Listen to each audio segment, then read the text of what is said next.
Shalom. Hari ini kita akan renungkan kitab Yeremia pasal 22, teksnya ayat 1 sampai 12. Dan sudah dibagi dua paragraf.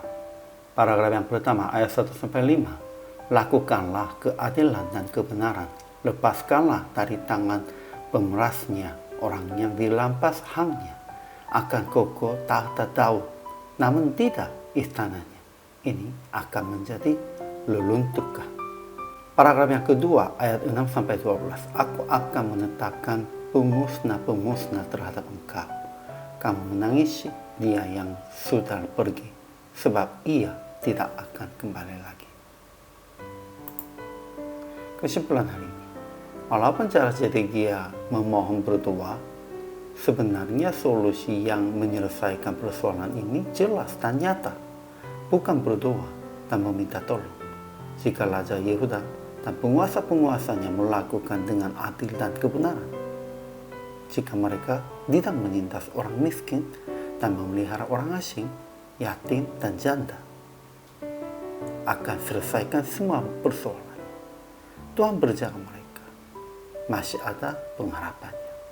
Tetapi hal itu tidak mudah.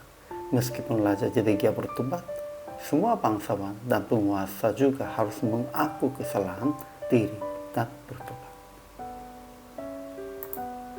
Ajaran tentang Allahnya. Pertama, Tuhan berfirman kalau mereka melakukan keadilan dan kebenaran, melepaskan dari tangan pemerasnya orang yang dilampas hangnya, tidak menindas dan tidak memperlakukan orang asing, yatim dan janda dengan keras, dan tidak mereka menumpahkan darah orang yang tak bersalah di tempat ini, akan kokoh tak tetap. Namun tidak, istana ini akan menjadi leluntuhan. Kedua, Tuhan telah menetapkan pemusnah-pemusnah terhadap bangsa Yehuda, dan mereka yang sudah pergi ke Babel tidak akan kembali lagi. Ajaran tentang manusianya. Pertama, istana kerajaan Yehuda, pemuka bangsa Yehuda menjadi leluntuhan sebab tidak melakukan keadilan dan kebenaran. Kedua, banyak bangsa melewati kota Yerusalem akan berkata seorang kepada yang lain.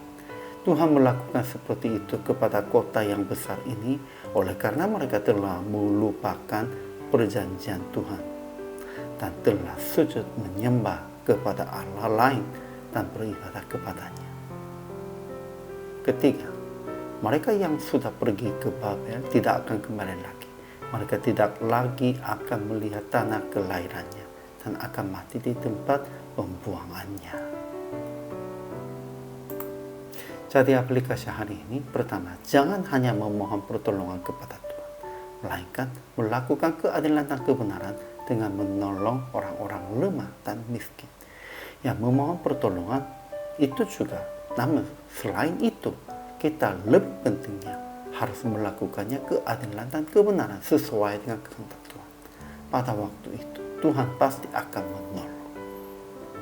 Kedua, berdoa untuk bangsa Indonesia supaya dibaharui semua pembesar-pembesar dan pemimpin-pemimpin dalam rancangan Tuhan. Kita harus berdoa untuk bangsa Indonesia.